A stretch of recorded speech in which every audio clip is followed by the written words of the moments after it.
Edgar Allan Poe. El hombre de negocios. El método es el alma de los negocios. Antiguo adagio. Soy un hombre de negocios. Soy un hombre metódico. El método es lo que cuenta, después de todo. Pero nadie desprecia más profundamente que a esos excéntricos que charlan mucho sobre el método sin entenderlo y que se atienen estrictamente a la letra mientras violan el espíritu. Individuos así se pasan la vida haciendo las cosas más desorbitadas, de una manera que ellos califican de ordenada. Pero esto es una paradoja.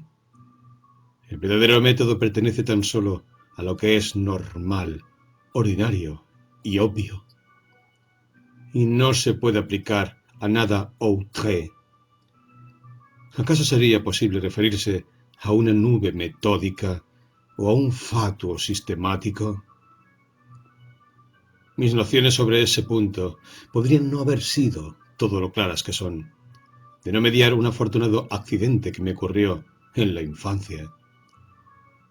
Una bondadosa y anciana niñera irlandesa, a quien no olvidaré en mi testamento, me agarró un día por los pies, en momentos en que yo alborotaba más de lo necesario, y luego de hacerme revolar 2 o 3 veces, me maldijo empecinadamente por ser un mocoso gritón. Me convirtió la cabeza en una especie de tricornio, golpeándola contra un poste de la cama. Debo reconocer que esto decidió mi destino e hizo mi fortuna. No tardó en salirme un gran chichón en la coronilla, el cual se convirtió para mí en el órgano del orden. De ahí proviene ese marcado gusto por el sistema y la regularidad que me han convertido en el distinguido hombre de negocios que soy. Para mí, lo más odioso en esta tierra es un hombre de genio. Los genios son una colección de asnos redomados. Cuanto más geniales, más asnos. Y no hay ninguna excepción a la regla. Imposible hacer un hombre de negocios de un genio. Sería como querer sacar dinero a un judío o nueces a un abeto. Dichos seres se salen continuamente del buen camino para dedicarse a alguna ocupación fantástica o a ridículas especulaciones totalmente divorciadas de las cosas bien ordenadas. Jamás hacen negocios que puedan considerarse como tales. Resulta fácil descubrir a estos personajes por la naturaleza de sus ocupaciones. Si alguna vez repara usted en un hombre que se instala como comerciante o fabricante, que fabrica algodón, tabaco o cualquiera de esos excéntricos productos, que se ocupa de tejidos, jabón o algo parecido, o pretende ser abogado, herrero o médico, es decir, cualquier cosa fuera de lo usual, pues bien, tenga la seguridad de que es un genio y por tanto, de acuerdo con la regla de 3, es un asno. En cuanto a mí, no tengo absolutamente nada de genio, sino que soy un hombre de negocios normal. Mi diario y mi libro mayor pueden demostrarlo en un minuto. Están bien llevados, aunque sea yo quien lo dice. Y no es el reloj quien va a ganarme mis hábitos de exactitud y puntualidad. Lo que es más, mis ocupaciones han coincidido siempre con las costumbres ordinarias de mis semejantes. Y no es que a este respecto me sienta en lo más mínimo agradecido a mis débiles progenitores, quienes sin duda hubieran hecho de mí un redomado genio si mi ángel guardián no hubiese acudido oportunamente a socorrerme. En las biografías, la verdad es lo que cuenta, y muchísimo más en una autobiografía. No obstante, apenas espero que me crean si afirmo solemnemente que mi pobre padre me hizo ingresar a los 15 años en la oficina de lo que él llamaba un respetable comerciante y comisionista en ferretería, que hace excelentes negocios. Excelentes negocios. Excelentes disparates, diría yo. Como consecuencia de esta locura, tuve que volverme 2 o 3 días después a casa de mi obtusa familia, víctima de un acceso de fiebre y sufriendo los más violentos y peligrosos dolores en la coronilla, vale decir, alrededor de mi órgano del orden. Estuve entre la vida y la muerte durante 6 semanas y los médicos me desahuciaban. Pero aunque sufrí mucho, quedé muy agradecido. Me había salvado de convertirme en un respetable comerciante y comisionista en ferretería que haría excelentes negocios. Y bendije la protuberancia que había coadyuvado a mi salvación, así como a la bondadosa mujer que había puesto dicho medio a mi alcance. La mayoría de los chicos escapan de su casa entre los 10 y los 12 años, pero yo esperé hasta los 16. Y ni siquiera creo que me hubiese ido de no ir a hablar a mi madre sobre un proyecto de instalarme por mi cuenta con un negocio de almacén. Un negocio de almacén, nada menos. Inmediatamente resolví marcharme, a fin de iniciar por mi lado alguna tarea decente, sin seguir esperando el resultado de los caprichos de aquellos excéntricos viejos, ni correr el peligro de que al final hicieran de mí un genio. Mi proyecto se vio coronado por el mejor de los éxitos en la primera tentativa, y al cumplir los 18 años me encontré haciendo amplios y proficuos negocios en el renglón de la propaganda callejera de sastrerías.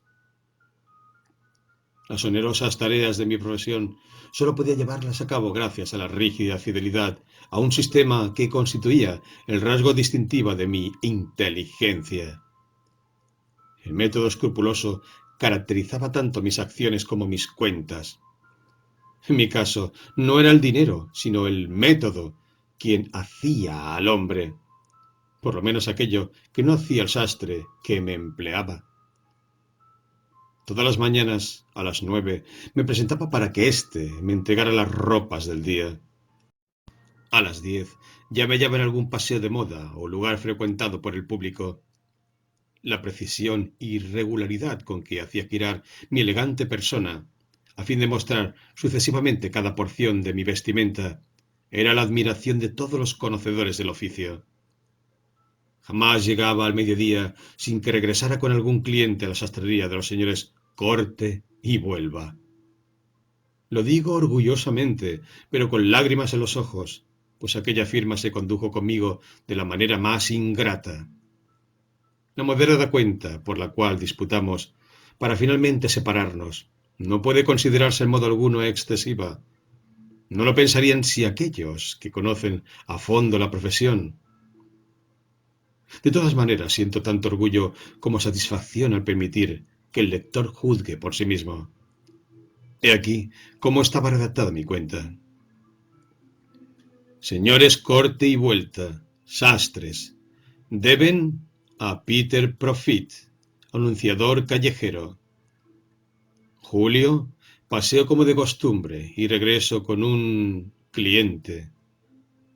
Julio, idem. 11, idem. Julio. Mentira de segunda clase, género negro estropeado vendido como verde invisible. Julio 13. Mentira de primera clase, recomendación de un satinete, como si fuera de paño fino. Julio 20. Compra de un cuello de papel para hacer juego con el completo gris. Agosto 15. Por vestir el traje con doble forro, mientras el termómetro marcaba 706 a la sombra. Agosto 16. Por pararme en una sola pierna durante 3 horas para exhibir los nuevos pantalones con trabilla a 12, 1/2 centavos por pierna y por hora. Agosto 17. Paseo como de costumbre y regreso con un cliente, hombre muy grueso. Agosto 18. Idem, idem, idem, estatura mediana. Agosto 19. Idem, idem, idem, estatura pequeña y mal pagador. Total, 2, $95.5 centavos. El punto de disputa de mi cuenta era el muy moderado precio de 2 centavos por el cuello de papel. Doy mi palabra de honor de que no era un precio exagerado. Se trataba de uno de los cuellos más limpios y bonitos que he visto nunca, y tengo buenas razones para creer que influyó en la venta de los 3 completos grises.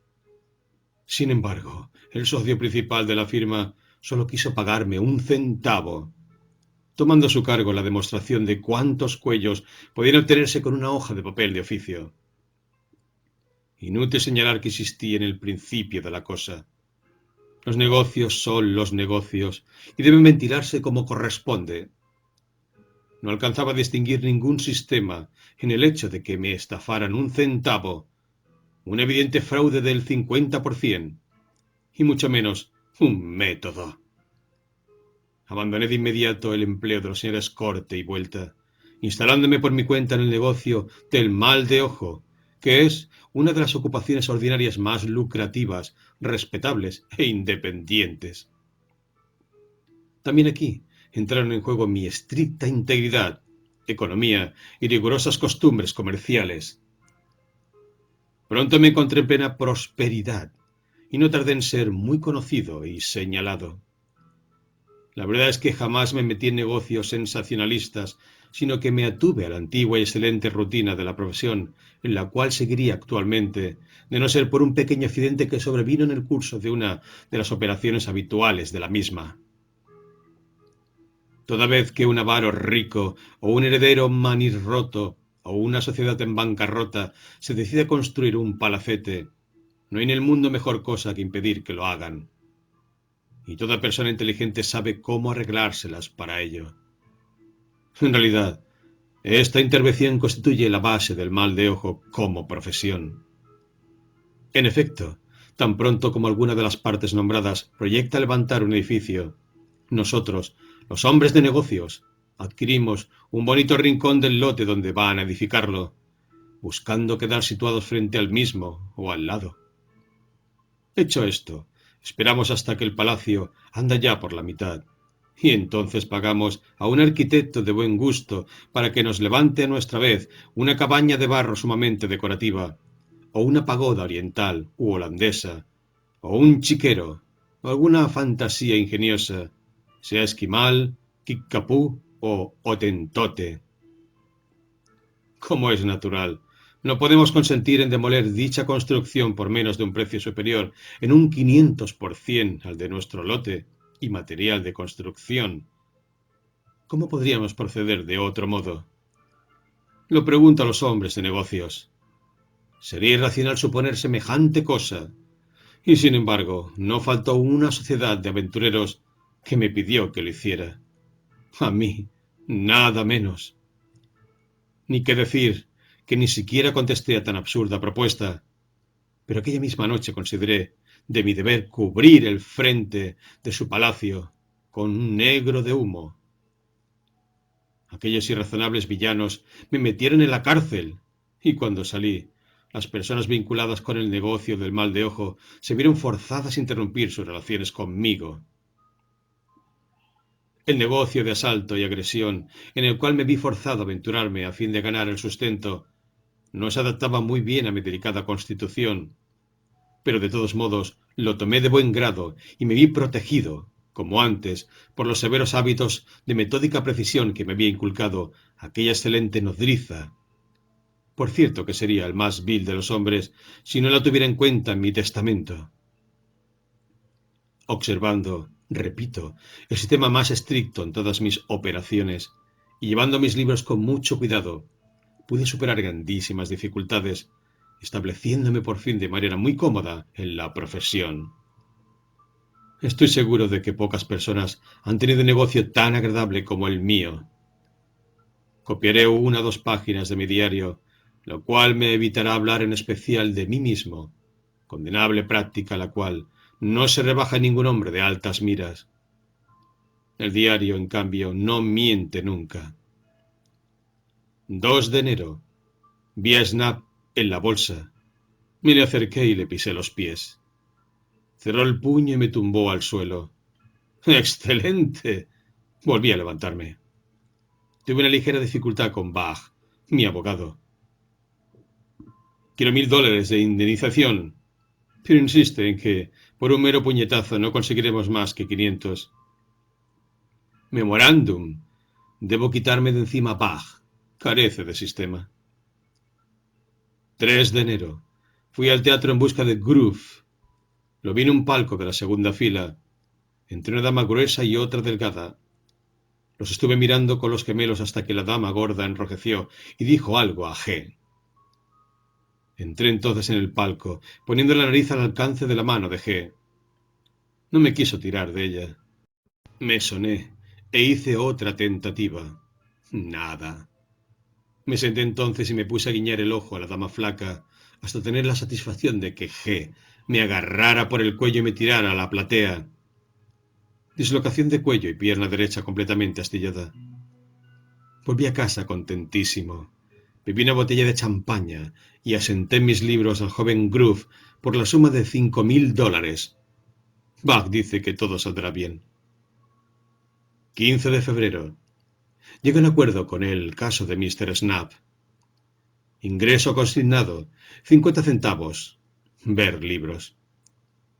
16 de febrero. Perdí el pleito contra el canalla de Groove, quien me hizo un regalo de $5. Costas del proceso. $4.25. Beneficio neto. Ver libro. 75 centavos.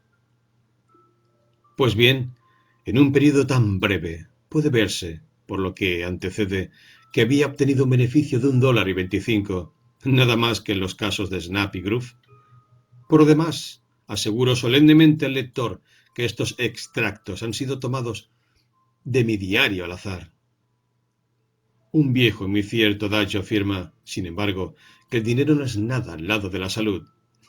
Pronto descubrí que los esfuerzos de mi profesión no convenían a mi delicada constitución.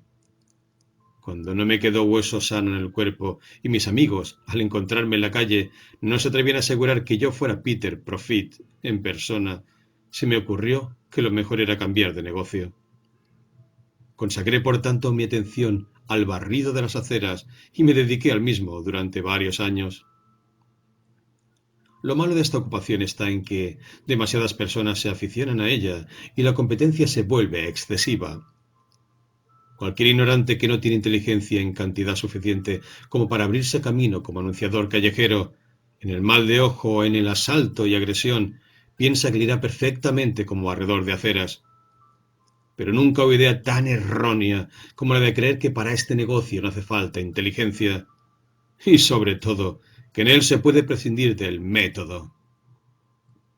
Por mi parte, solo lo practicaba al pormenor, pero mis viejos hábitos de sistema me mantenían magníficamente a flote. En primer lugar, elegí con todo cuidado el cruce de calle que me convenía, y jamás arrimé una escoba a otras aceras que no fueran esas. Tuve buen cuidado, además, de contar con un excelente charco de barro a mano, del cual podía proveerme en un instante. Gracias a todo ello, llegué a ser conocido como hombre de confianza, y permítaseme decir que, en los negocios, esto representa la mitad de la batalla ganada. Jamás persona alguna que me hubiera ofendido, tirándome tan solo un cobre, alcanzó a llegar al otro lado de mi cruce con los pantalones limpios.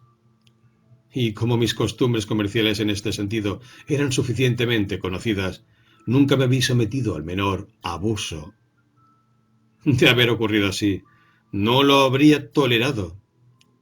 Puesto que no pretendía imponerme a nadie, no estaba dispuesto a que nadie se burlara de mí. Claro que no podía impedir los fraudes de los bancos. El cierre de sus puertas me creaba inconvenientes ruinosos. Pero los bancos no son individuos, sino sociedades, y las sociedades carecen de cuerpos donde se puedan aplicar puntapiés y de almas que mandar al demonio. Estaba ganando dinero en este negocio cuando, en un momento aciago, me dejé tentar e ingresé en la salpicadura de perro, profesión un tanto análoga, pero de ninguna manera tan respetable. A decir verdad, Estaba muy bien instalado en pleno centro y tenía lo necesario en materia de betún y cepillos. Mi perrito era muy gordo y estaba habituado a todas las variantes del oficio, pues llevaba en él largo tiempo, y me atrevo a decir que lo comprendía. Nuestra práctica general era la siguiente.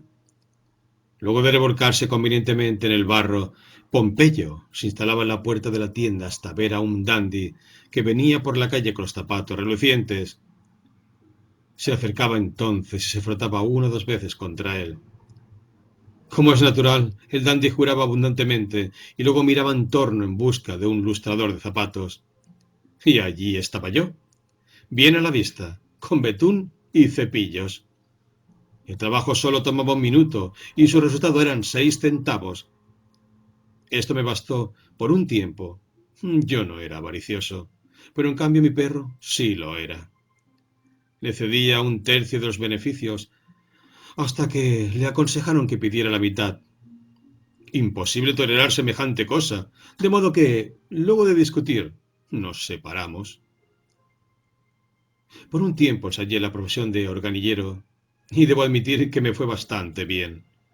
Es un negocio sencillo, directo y que no requiere aptitudes especiales. Puede usted comprar un organillo por muy poco dinero y a fin de ponerlo en buen estado, basta abrirlo y darle 3 o 4 martillazos. Mejora el tono del instrumento. Para sus finalidades comerciales, mucho más de lo que usted imaginaría. Hecho esto, no hay más que echar a andar con el organillo a la espalda hasta ver un jardín delantero bien cubierto de grava y un llamador envuelto en piel de ante. Se detiene uno entonces y se pone a dar vueltas a la manija, adoptando el aire de quien está dispuesto a quedarse ahí y tocar hasta el juicio final. Muy pronto se abre una ventana y alguien arroja 6 peniques, pidiendo al mismo tiempo: ¡Deje de tocar y váyase! Estoy enterado de que ciertos hornilleros han aceptado marcharse por esta suma. Por mi parte, mis gastos de capital eran demasiado grandes para permitirme hacerlo por menos de un chelín. Obtuve buenos beneficios con esta ocupación, pero de todos modos no me sentía satisfecho y acabé por abandonarla. Diré la verdad. Trabajaba con el inconveniente de carecer de un mono. Aparte de que las calles de Norteamérica son tan sucias, el populacho tan molesto, y no digamos nada de la cantidad de mocosos traviesos. Estuve sin empleo algunos meses, pero por fin, a fuerza de gran perseverancia, logré introducirme en el falso correo. En este negocio, las obligaciones son sencillas y procuran bastantes beneficios. Por ejemplo, de mañana muy temprano tenía que preparar mi fajo de cartas falsas. Dentro de cada una escribía unas pocas líneas sobre cualquier cosa, con tal de que tuviera un aire misterioso, y firmaba aquellas epístolas Tom Thompson o Bobby Tompkins. Cerradas y lacradas, procedí a aplicarles falsos sellos de Nueva Orleans, Bengala, Botany Bay o cualquier otro lugar muy distante. Me ponía luego en marcha, como si llevara mucha prisa. Siempre llamaba a las casas importantes, entregaba una carta y recibía el pago del porte correspondiente. Nadie vacila en pagar el porte de correos por una carta, especialmente si es voluminosa. La gente es tan estúpida. Y ni qué decir que me sobraba tiempo para dar la vuelta a la esquina antes de que tuvieran tiempo de enterarse de la epístola. Lo peor de esta profesión es que me obligaban a caminar mucho y rápidamente, así como a variar de continuo mi itinerario. Además, me producía grandes escrúpulos de conciencia. Jamás he podido tolerar los insultos a las personas inocentes y la forma en que toda la ciudad maldecía a Tom Thompson o a Bobby Tompkins era realmente muy penosa de escuchar. Terminé lavándome las manos del asunto, lleno de repugnancia. Mi octava y última especulación consistió en la cría de gatos. Dicho negocio me resultó el más agradable y lucrativo de todos, sin que me diera el menor trabajo. Como es sabido, la región está plagada de gatos, al punto que recientemente se debatió en la legislatura, en una memorable sesión, un pedido de ayuda firmado por personas tan numerosas como respetables. En aquel momento, la Asamblea se hallaba excepcionalmente bien informada de los problemas públicos y coronó sus muchas sabias y saludables decisiones con la ley de los gatos. En su forma original, esta ley ofrecía una recompensa por toda cabeza de gato, a razón de 4 centavos la pieza. Pero más tarde el Senado enmendó el artículo correspondiente, sustituyéndolo cola por cabeza, y la enmienda era tan adecuada que la Asamblea la aprobó nemine contradicente. Tan pronto el gobernador hubo firmado el decreto, invertí todo mi capital en la compra de gatos. Al principio solo podía alimentarlos con ratones, que son baratos, pero pronto aquellos animales cumplieron las prescripciones de la escritura a una velocidad tan maravillosa que su número me permitió adoptar una política liberal, y desde entonces los alimenté con ostras y tortuga. Sus colas, a precio legislativo, me proporcionan hoy en día una buena renta, pues he descubierto un procedimiento basado en el aceite macassar que me permite tener 3 cosechas anuales. Me encanta asimismo que los animalillos se hayan acostumbrado de tal manera que prefieran perder la cola a conservarla. Me considero, pues, un hombre que ha completado su carrera y estoy negociando la compra de una finca sobre el Hudson.